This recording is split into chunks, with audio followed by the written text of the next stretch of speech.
Edward Snowden has said he would like to have asylum in Russia, that he's willing to agree to their demand that he not continue to release information to them. What is your message today to Russia about what the implications of granting that to him would be for their relations with the United States?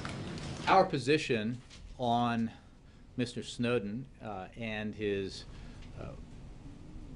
the felony charges against him, and our belief that he ought to be returned to the United States to face those felony charges is as it was, and we have communicated it to a variety of countries, including Russia, and so it's no different than it was. And I would simply say that providing a propaganda platform for Mr. Snowden runs counter to the Russian government's previous declarations of Russia's neutrality, and that they have no control over his presence in the airport. It's also incompatible with Russian assurances that they do not want Mr. Snowden to further damage U.S. interests.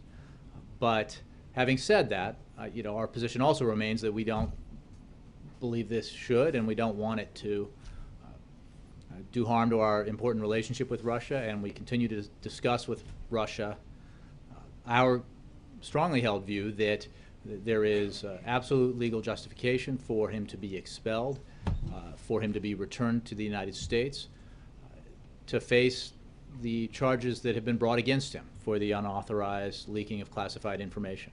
We've had conversations with Russian officials at a variety of high levels, and the President actually does have a call scheduled with President Putin for later today.